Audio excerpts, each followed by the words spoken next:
បាទគ្រូជាសួរពុកម៉ែបងប្អូនបាទចង់នាំពុកម៉ែបងប្អូនមកតាក់ទងមួយចំណុចហ្នឹងថ្មីមួយទៀតតាក់ទងជាមួយនឹងប្រភពទឹកឬក៏គេហៅថា pre-treatment ចំពោះប្រភពទឹក pre-treatment នេះមានន័យថាប្រភពទឹកយើងតែងតែមានជាប្រភេទប្រភពទឹកស្អាតឬក៏ប្រភពទឹកដំណោក៏ដោយជាទូទៅយើងអាចប្រើផ្ទាល់ជាមួយនឹងម៉ាស៊ីនបានក៏ប៉ុន្តែបើសិនជាការល្អមែនទែនបាទដោយបច្ចេករបស់បងប្រុសនេះបាទគាត់រៀបស្តង់ដារល្អទាំងពីប្រយោគ PPO ផ្សេងៗប្រភពទឹករបស់គាត់គឺគាត់មានប្រើប្រាស់ pre-treatment មួយដែរគាត់ប្រើជាប្រភេទធំចម្រោះទូកមួយដើម្បីធ្វើការចាប់កឬអីផ្សេងៗហ្នឹងបាទហើយនឹងប្រភេទជាប្រភេទសម្លេងទៀតអ្នកធ្វើការចាប់ចម្រោះកកគុណសម្បត្តិនៃការធ្វើបែបនេះគឺដើម្បីកាត់បន្ថយនៅកកដីមិនថាចេញពីប្រភពទឹករត់ទេព្រោះប្រភពទឹកស្អាតឬប្រភពអីហ្នឹងជាទូទៅតំបន់មួយចំនួនទឹកអត់សូវបានល្អឬក៏ពេលខ្លះល្អដែរប៉ុន្តែពេលណាមួយតែមានកកដីផ្សេងៗគឺយើងបារម្ភតែកកទាំងអស់នោះវាប៉ះពាល់ទៅដល់ប្រព័ន្ធធំអញ្ចឹងជាទូទៅ pre-treatment នេះនឹងជួយកាត់បន្ថយនៅកកឬក៏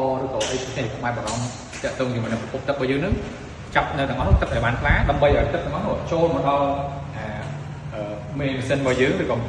តួម៉ាស៊ីនធំរបស់យើងហ្នឹងដើម្បីឲ្យកកទាំងអស់នោះកាត់បន្ថយពីក្នុងនេះព្រោះបើសិនជាយើងអត់មាន pre-treatment ទេគឺធំទាំងអស់នេះគឺធ្វើការផ្ទាល់តែម្ដងអញ្ចឹងកាលណាយើងមានប្រភេទ pre-treatment ដោយប្រព័ន្ធរបស់បងប្រុសនេះគឺម៉ាស៊ីនរបស់យើងធូរល្អ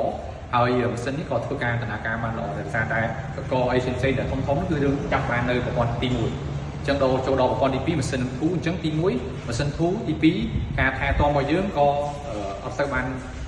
ដិតដល់ល្អក៏អត់សូវបញ្ហាដែរដោយសារយើងមានប្រព័ន្ធចាប់ពីមុខមួយហើយអញ្ចឹងនេះគឺជាអត្ថប្រយោជន៍មួយដែលចំពោះ pre-treatment អញ្ចឹងបើសិនជាពុកម៉ែបងប្អូនបារម្ភទៅលើប្រភពទឹកដែលតែងតែមានការប្រែប្រួលទៅលើកកអីផ្សេងពុកម៉ែបងប្អូនអាចប្រើប្រាស់ពីប្រភេទ pre-treatment នេះមុនចូលដល់ប្រព័ន្ធធំម៉ាស៊ីនធំរបស់យើងបានព្រោះនេះផ្ដល់អត្ថប្រយោជន៍ដល់ពុកម៉ែបងប្អូនច្រើនមែនទែនបាទអញ្ចឹងអរគុណច្រើន